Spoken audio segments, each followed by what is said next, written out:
We're learning ahead of the Bihar polls. Topi politics now heats up in the state. Nitish Kumar, the chief minister of the state, has refused to wear topi as he was offered during an event. We understand now the chief minister was offered to wear the topi, but he actually put it on his minister's head, Zama Khan's head. This comes even as the madrasa teachers had been protesting before Nitish Kumar. My colleague Prabhakar also now joins us on the broadcast. All right, we'll go to Prabhakar in just a bit. My colleague Padmaja is now joining us on the broadcast, getting us more on that.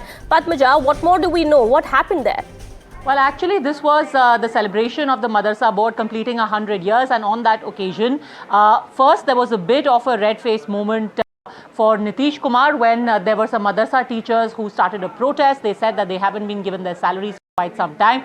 And then subsequently, Zama Khan, one of his ministers, tried to felicitate him with this cap. Nitish Kumar, in those images that you can see over there, did not quite wear that cap, instead put it back on Zama Khan's head. It must be said, though, that on earlier occasions, Nitish Kumar has not just worn the topi, which is associated with Muslims, but has also, in fact, just in the month of March, organized a Roza Iftar. Just to contextualize it a little bit, this of course comes at a time when Nitish Kumar has increasingly been there have been attempts to try and corner Nitish Kumar because of his association with the BJP, especially with the Waqf bill that was brought in. Remember, inside the Lok Sabha, the JDU voted along with the BJP, allowing for the passage of the bill at that time when Nitish Kumar had organized a Roza Iftar ahead of Eid. It had been boycotted by 7 Muslim organizations, and all of this, of course, assumes far more significance ahead of the Bihar elections, where you have an 18% vote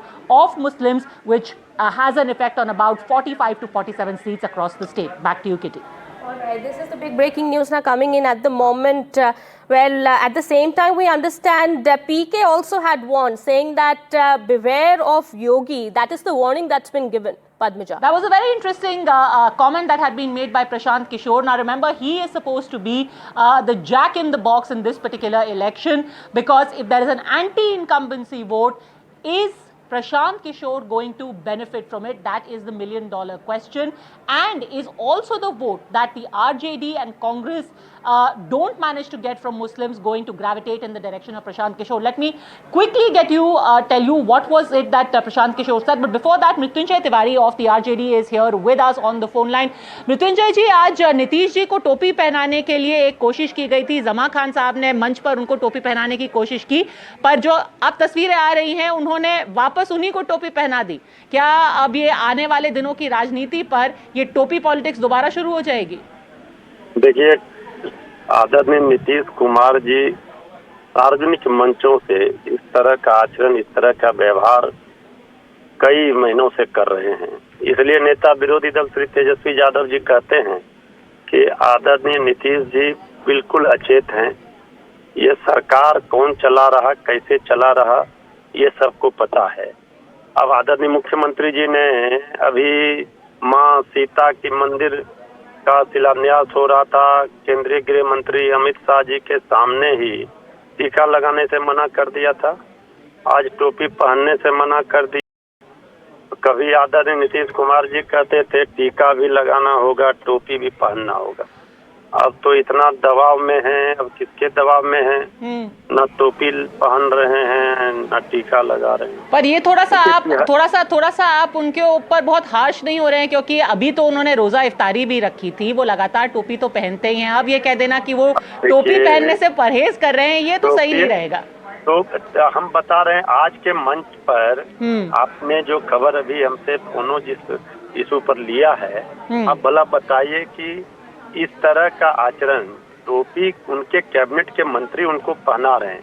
किसी भी धर्म का सम्मान, अब हिंदू धर्म में, सनातन धर्म में अगर पूजा पाठ में आप जाते हैं किसी मंदिर के शिलान्यास में, तो तिलक तो वहाँ लगाया जाता है.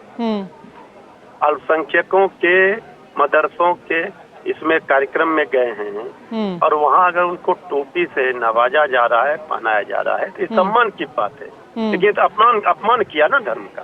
पर उल्टा तो आज जब वो मंच से भाषण कर रहे थे, वो तो कह रहे थे कि अगर बिहार में किसी ने उत्थान किया है मुसलमानों का, वो मैंने किया है. आरजेडी के दौर में दंगे भी होते थे, मुसलमान मरते भी थे, उनके लिए कुछ काम भी नहीं किया जाता था. हज हाउस मैंने बनाया है 2005 में. आप इस बात को मानेंगे कि आदरणीय नीतीश कुमार जी अब आरजेडी बीजेपी के आरएसएस और बीजेपी के गोद में बैठकर अगर सेकुलरिज्म की बात करेंगे ये किसी के गले नहीं उतरता। इसलिए वो चाहे जो भी कहें, लेकिन आदरणीय नीतीश कुमार जी अब पूरी तरह से गड़बड़ा गए। अच्छा, आप कह रहे हैं गड़बड़ा गए। Let's try and get the JDU on the line as well. पर ये एक ऐसे वक्त पर ये पूरा आयोजन हुआ है जब आप भी वोट अधिकार यात्रा राहुल जी और तेजस्वी जी साथ में निकाल रहे हैं, और अब उसमें अखिलेश यादव भी जुड़ने वाला है। यानी कि एक तरीके से कोशिश ये की जा रही है कि जितना एक सेक्युलर गठबंधन एक तरफ हो जाए और नीतीश जी को आप कॉर्नर कर दें बीजेपी के साथ। मृत्युंजय जी, लगता है we've lost the line with Mrityunjay Tiwari of the RJD. But let me give a quick context to this as well. We were mentioning earlier that you've got an 18% vote, Kitty, in Bihar, which is going to be very, very critical, 43 to 47 seats, where the Muslim vote has an effect.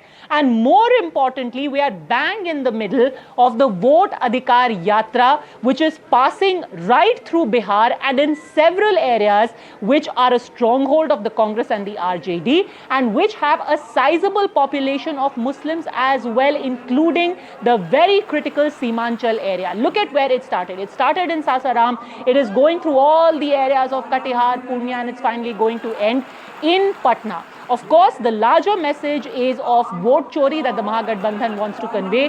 Akhilesh Yadav is also going to be joining this yatra in the near future, in just a few days from now. Rahul Gandhi, he was here in Delhi for the Lok Sabha, for the filing of the nomination of the UPA candidate for the vice president's post. And today evening, he is going to be rejoining this Vote Adhikar Yatra. And this particular symbolism, you can be sure, Kitty, is going to be playing up in the next few days as well. Absolutely. Now also, Padmaja, we have these visuals that we are playing on our TV screens here.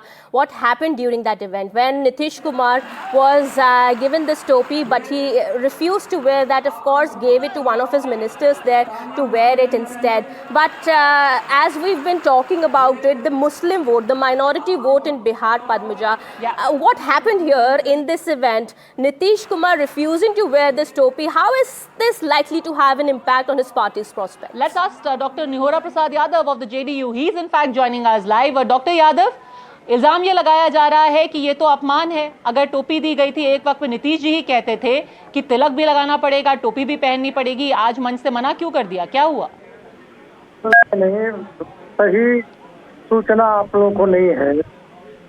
जो मुझको सूचना है कि जो टोपी की बात है तो सिपाहीनामा उन्होंने स्वीकार किया, चादर जो होता है उसको स्वीकार किया, मदरसा के किताब का इजरा किया उन्होंने, और टोपी को भी स्वीकार किया, लेकिन टोपी जमा खा को पहना दिया उन्होंने। पर पहनी नहीं ना, वही तो इतने सालों से, साल 2000 से लेके 2025 तक सारा मामला तो पहनने का है। निहोरा जी, ऐसा है ना, नीतीश कुमार जी पर इस तरह के आरोप नहीं हो सकते हैं, क्योंकि नीतीश कुमार ही एक ऐसे मुख्यमंत्री हैं जो सभी धर्म, सभी वर्ग का काम और सम्मान करने वाले आदमी हैं। इसलिए अगर टोपी स्वीकार नहीं किए होते तो ये सवाल उठता। टोपी तो स्वीकार किया, लेकिन बगल में जमा खा जो बिहार सरकार के मंत्री हैं उनको उन्होंने पहना दिया, सम्मान दिया। तो ये आरोप मुझको नहीं लगता है कि बहुत। पर आरजेडी तो कह रही है कि ये जो है एक अपमान एक तरीके से है बार बार। और ये तस्वीर आपको याद होगा कि नीतीश जी की ही सलाह थी मोदी जी को, कुछ ही साल पहले उन्होंने ही सलाह दी थी मोदी जी को, और अब वापस वही सलाह, वही सवाल किए जा रहे हैं नीतीश जी से। हमारे नेता किसी का अपमान नहीं करते और सम्मान सारे लोगों को करते हैं। यही कारण है कि बिहार में जो आज तक जो सामाजिक तनाव रहे, बिहार में सामाजिक तनाव नहीं रहे। जो कब्रिस्तान के लेकर के तनाव हुआ करता था, उस कब्रिस्तान घेराबंदी करके तनाव खत्म कर दिया। सारा जितना मसाइल थे मुसलमानों का, करीब करीब उस मसाइल को उन्होंने समाधान किया है। तो ये काम करना जानते हैं और काम किया है बिहार में, हम लोग स्वीकार भी करते हैं। डॉक्टर साहब, दो वाकये हैं जो कि 24 घंटे में हुए हैं और बार बार लोग इसकी बात करेंगे, इसका जिक्र करेंगे। आप देखिए, कल जो है सीपी राधाकृष्णन, उन्होंने एनडीए के कैंडिडेट, उन्होंने अपना पर्चा भरा उपराष्ट्रपति के चुनाव के लिए। सीपी राधाकृष्णन कौन है? संघ की पृष्ठभूमि है, संघ से आते हैं, वो आरएसएस के कार्यकर्ता रहे हैं, आरएसएस का वो इंचार्ज भी रहे हैं तमिलनाडु के अंदर। और उनके ठीक बगल में जब वो पर्चा भर रहे थे, कौन बैठे हुए थे? लल्लन सिंह जी। आज एक तरफ वो पर्चा भरवा रहे हैं एक संघ पृष्ठभूमि के सीपी राधाकृष्णन का, और आज नीतीश जी टोपी पहनने से इनकार कर देते हैं। अब आपके जो आलोचक है वो तो यही कहेंगे ना कि अब मुसलमानों को एक सीधा सीधा मैसेज दे रही है आपकी पार्टी, नहीं देखिए, संघ के करीब, मुसलमानों से दूर। उपराष्ट्रपति के पद पर आरएसएस पर्चा नहीं भरा है, बीजेपी के प्रत्याशी हैं जी, और बीजेपी के साथ एनडीए है, तो एनडीए के प्रत्याशी संयुक्त रूप से हैं, तो स्वाभाविक है कि हम आरएसएस के बगल में नहीं बैठे हैं, हम बीजेपी के प्रत्याशी हैं, उनके बगल में बैठे हैं। जी डॉक्टर साहब, बीजेपी के प्रत्याशी नहीं, वो एनडीए के प्रत्याशी है जिसमें आप भी शामिल हैं। लेकिन good luck to you, this is a defence that you will have to give to the people on the election trail. Prabhakar Kumar, my colleague, also joins us live from Patna. Prabhakar, thanks very much for joining us. How do you see this playing out, and can you please clarify, because now a lot of explanations are being given of उन्होंने हाथ में ली, उन्होंने सम्मान कर दिया, फिर जमा खान को दे दिया, तो ये अपमान नहीं सम्मान है। How do you see this, the actual event? So if you see this entire act which was actually played on that particular stage, Nitish Kumar did take that topi, the skull cap in his hand, and then he actually gave it to Jama Khan, who happens to be the minority affairs minister under his cabinet. Now Nitish Kumar per se, for last 15-20 years when he has been ruling Bihar, he's seen as a very secular guy, as somebody who actually gels very well with minority and actually participates in their functions, and often is seen wearing the skull cap, the same cap which today he was seen refusing to wear. He often is seen actually wearing that skull cap. But now Bihar is on the verge of getting into the election mode. The elections are knocking our doors, and an act like this, especially concerning minorities, would certainly be seen through the political lens, and that is exactly what is happening now. The opposition would not let this opportunity go. They would certainly attack Nitish Kumar, as they are doing, and they are rightly doing so, because 1 month down the line, the Bihar would be in the election phase. So they are using this opportunity to send out a message to the minorities that here is the chief minister who is actually not even ready to wear the cap which you have given as a token of respect to him. But Nitish Kumar, as history, as his political history goes, is somebody whom minority feels comfortable with, whom they have always seen him participating during all their festivals and otherwise.